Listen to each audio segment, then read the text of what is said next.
आज हम लोग कार्बन और उसके यौगिक में वेरी वेरी इंपॉर्टेंट टॉपिक पढ़ेंगे, हाइड्रोकार्बन। ठीक है, हाइड्रोकार्बन का मतलब क्या होता है?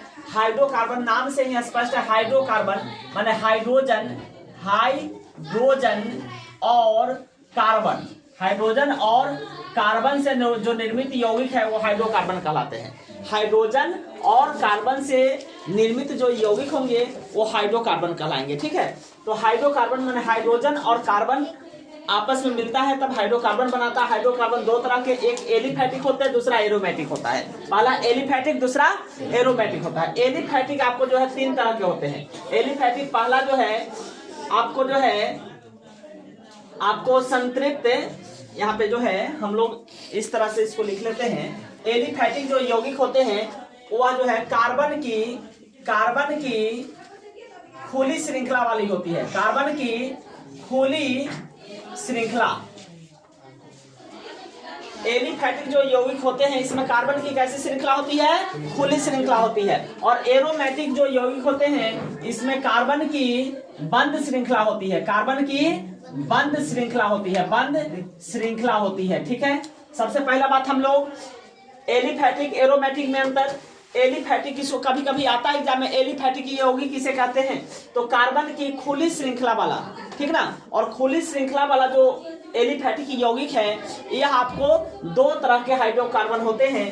पहला जो होता है आपको जो है संतृप्त हाइड्रोकार्बन होता है। कौन सा होता है? संतृप्त हाइड्रोकार्बन होता है। और दूसरा जो होता है यह होता है असंतृप्त। कौन सा होता है? असंतृप्त हाइड्रोकार्बन होता है। ठीक है, अब देखिए, और एरोमेटिक जो होता है कार्बन की बंद श्रृंखला वाली होती है। जैसे आपको बेंजीन के समान जो संरचना होगी, बेंजीन के सदृश संरचना वाले यौगिक जो होंगे, ये बेंजीन का संरचना है। बेंजीन के सदृश संरचना वाले यौगिक जो होंगे वह आपको एरोमेटिक कहलाएगा। जैसे इसके सभी कोना पर क्या होता है? कार्बन होता है। क्या होता है? कार्बन होता है। और इससे जुड़े हुए क्या होते हैं? हाइड्रोजन होते हैं। क्या होते हैं? हाइड्रोजन होते हैं। अब देखिए ये बंद श्रृंखला हो गई कि नहीं? कार्बन हाइड्रोजन की कैसी श्रृंखला हो गई? बंद श्रृंखला हो गई। यहाँ पे अब जो है डबल बंड लगा दीजिए, यहाँ लगा दीजिए, यहाँ खाली। ऐसा क्यों करते हैं? क्योंकि देखिए यहाँ कार्बन है, कार्बन के साथ 1 2 3 4 बॉन्ड है। 4 दूनी 8 इलेक्ट्रॉन चारों तरफ। इस कार्बन के चारों तरफ कितने इलेक्ट्रॉन रहना चाहिए? 8। अष्टक नियम को पूरा करना चाहिए। यहाँ भी कार्बन है, 1 2 3 4 हो गया। यहाँ देखिए 1 2 3 4, यहाँ देखिए 1 2 3 4, यहाँ देखिए इस पर 1 2 3 4, इस पर भी देख लो 1 2 3 4 हो गया ना।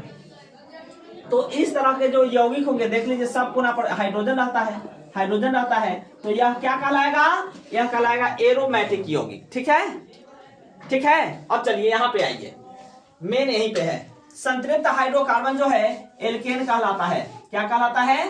एल्केन कहलाता है। और संतृप्त हाइड्रोकार्बन दो तरह के होते हैं। कितने तरह के होते हैं? दो तरह के होते हैं। एक होता है एल्कीन होता है, एक होता है एल्कीन होता है, और एक होता है आपको एल्काइन होता है। क्या होता है? एल्काइन होता है। आया समझ में? एक होता है एल्कीन होता है और एक होता है एल्काइन होता है। अब चलिए हम ये जो है वेरी वेरी इंपॉर्टेंट है, एल्केन, एल्कीन और एल्काइन। ठीक है, एल्केन, एल्कीन और एल्काइन। एल्केन, एल्कीन और एल्काइन में देखिए इस सब का जो होता है सामान्य सूत्र होता है। एल्केन का सामान्य सूत्र पूछता है एग्जाम में, एल्कीन का पूछता है और एल्काइन का पूछता है, और बच्चा हमेशा कंफ्यूजन में रहता है। और इसमें जो है, एक मिनट, इसमें जो है अभी हम बता रहे हैं, जैसे इसका जो एगो का आप याद रखिए, बाद बाकी अपने आप याद रहेगा। ठीक है, बताए हुए हैं। जैसे एल्केन का सामान्य सूत्र CnH2n+2 होता है। ठीक है, CnH2n+2 होता है। कितना होता है?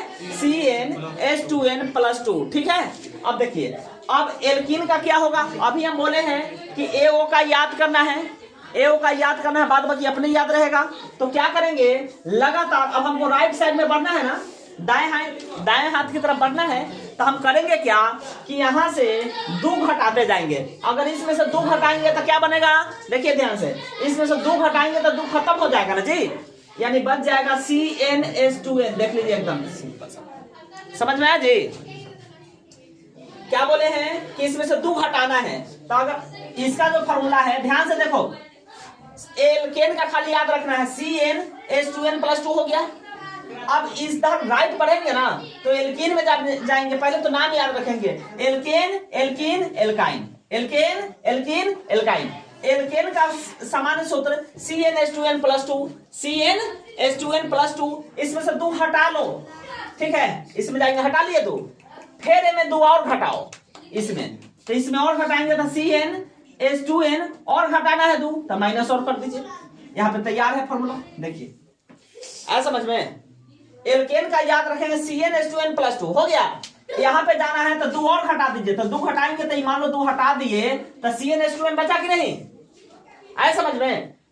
अब यहां से जब आना है तो फिर और 2 घटाइए, तो 2 घटाएंगे तो यहाँ पे 2 घटाएंगे तो -2 चढ़ जाएगा, CnH2n-2 आया, हमेशा हमेशा के लिए याद हो जाएगा, ठीक है। Alkene CnH2n+2। अब इसमें से एल्कीन में जब इसी जाएंगे तो याद रखना है 2 घटा देना है, तो 2 खत्म, CnH2n हो गया। एल्काइन में जिसी जाएंगे तो और 2 घटाना है, ठीक है, तो CnH2n-2 हो गया। कंफ्यूजन दूर हुआ।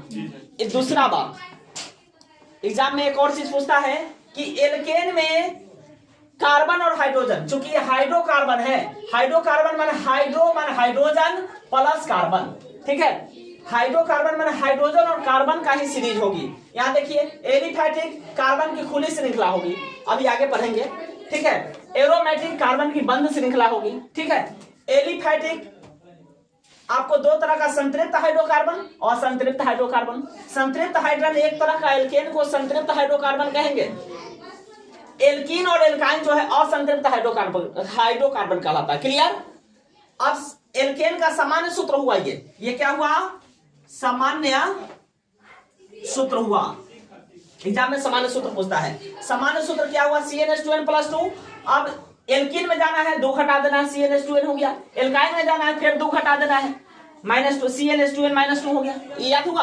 अब चलिए, एल्केन में कार्बन और हाइड्रोजन के बीच कौन सा बंध, सह संयोजक बंध। कौन सा बंध, इन तीनों में सह संयोजक बंध, तीनों में एल्केन एल्कीन एल्काइन तीनों में सह संयोजक बंध। अब सह संयोजक बंध 3 प्रकार का, एकल सह संयोजक, द्वि सह संयोजक और त्रि सह संयोजक होता है ना जी। तो अब इसमें एल्केन में एकल बंध, कौन सा बंध, माने कार्बन और हाइड्रोजन के बीच C और H के बीच एकल बंध, ठीक है, एकल बंध। यहाँ पे कार्बन और हाइड्रोजन के बीच एकल बंध यानी सिंगल बॉन्ड। यहाँ पे चलिए कार्बन हाइड्रोजन के बीच द्वि बंध, कार्बन हाइड्रोजन के बीच द्वि आबंध, ठीक है, समझ में आया। यहाँ चलिए अब 3 नंबर पे आ रहे हैं ना, याद रखना एकदम आसान है। 3 पे आ रहे हैं ना, तो कार्बन और हाइड्रोजन के बीच कौन सा बंध, त्रिबंध। कौन सा बंध, त्रिबंध, माने यहाँ पे त्रिआबंध। अब कैसे होगा वो बाद में बताएंगे, ये याद रखने का हम केवल तरीका बताए, ठीक है। चलिए फिर से, एल्केन 1 नंबर में है ना, एकल बंध, कार्बन हाइड्रोजन के बीच एकल बंध।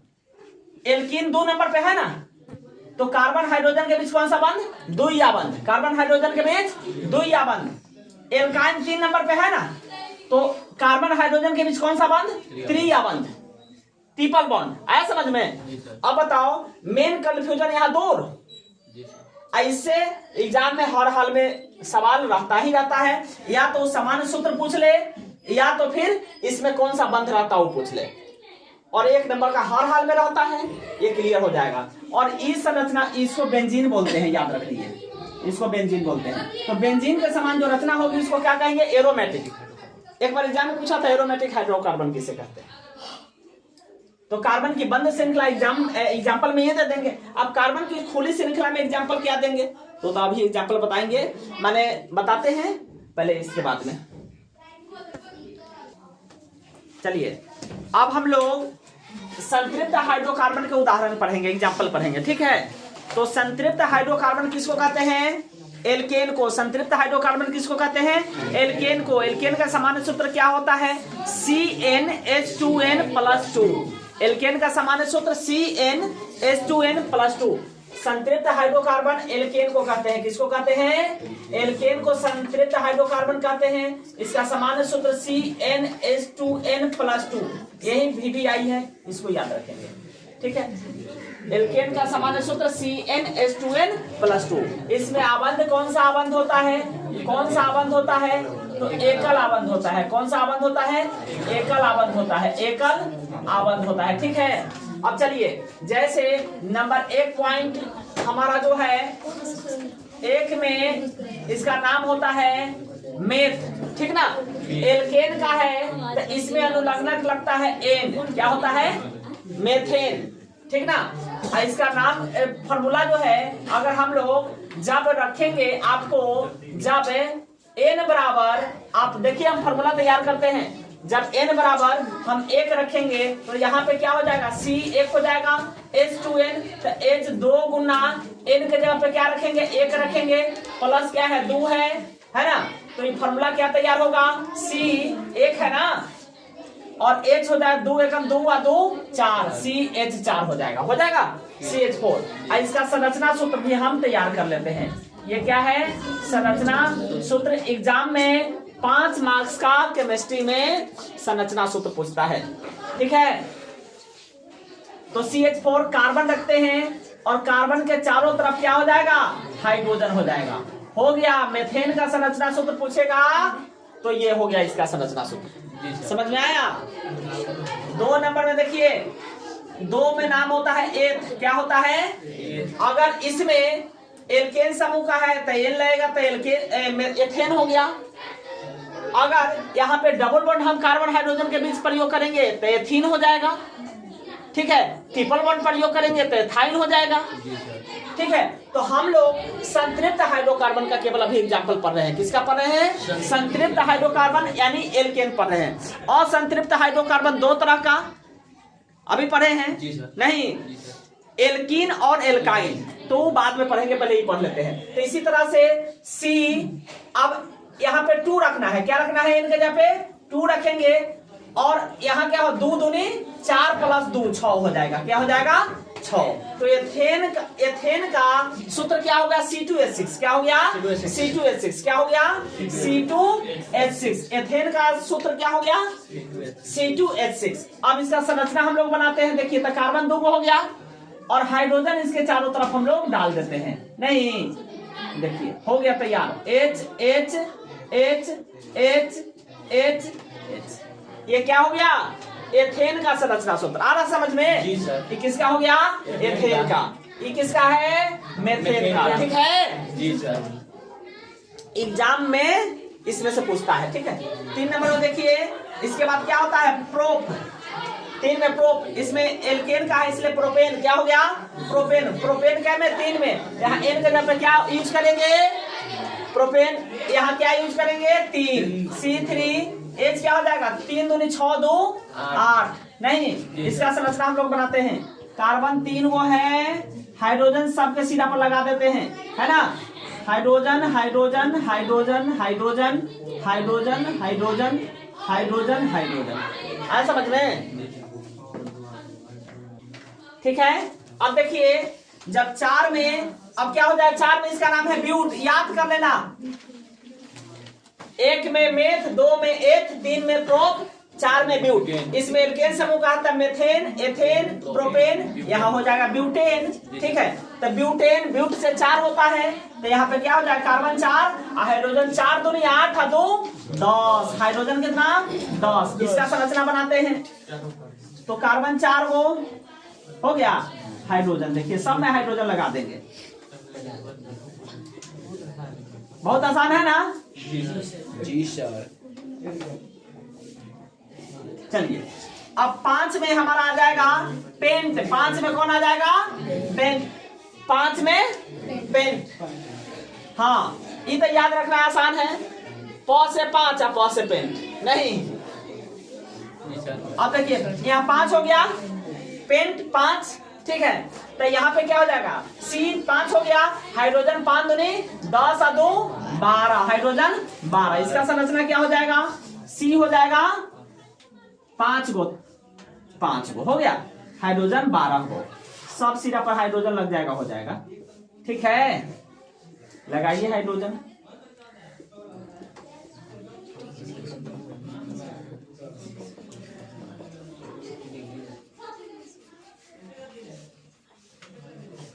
समझे? ये पेंटेन का हो गया।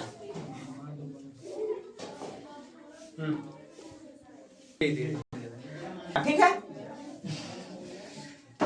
चलिए अब हम लोग जो है 6 में देखते हैं। 6 में कौन होता है? हेक्सेन होता है। क्या होगा? हेक्सेन। हेक्स माने 6, एल लग गया, एल्केन समूह का है इसलिए हेक्सेन लग गया। तो अब देखिए यहाँ कार्बन क्या होगा? कार्बन होगा 6 को। कार्बन क्या होगा? 6 को। हाइड्रोजन क्या को? तो 2n, तो 6 दूनी 12, 12 2 14। हाइड्रोजन कितना होगा? 14। अब यहाँ देखिए कार्बन होगा 6 को, 1 2 3 4 5 6। कार्बन क्या हो गया? 3 3 6। हाइड्रोजन सभी सिरा पर लगा देंगे, ये हमारा संरचना सूत्र हेक्सेन का तैयार हो जाएगा। ठीक है, हेक्सेन का संरचना सूत्र तैयार हो जाएगा। ठीक है, आ रहा समझ में जी? चलिए, ये हेक्सेन का संरचना सूत्र तैयार हो जाएगा। ये हो गया आपको, कौन हो गया? हेक्सेन हो गया। अब चलिए 7 में हम लोग आते हैं। 7 में नाम होता है हेप्ट। क्या होता है? हेप्ट। एल्केन समूह का, इसलिए एल लग जाएगा, हेप्टेन हो जाएगा। क्या हो जाएगा? हेप्टेन हो जाएगा। ठीक है जी, एक मिनट, हेप्टेन हो गया। ठीक है, हेप्ट माने 7, तो एन के जगह पे 7 आ जाएगा, तो कार्बन हो जाएगा 7। कार्बन कितना हो गया? 7 हो गया। हाइड्रोजन 7 दूनी 14 2 16। हाइड्रोजन कितना हो गया? 16। एक बार ठीक से सब लोग घर पे जो है याद कर लेगा तो ये एकदम कंफर्म याद हो जाएगा। ठीक ना?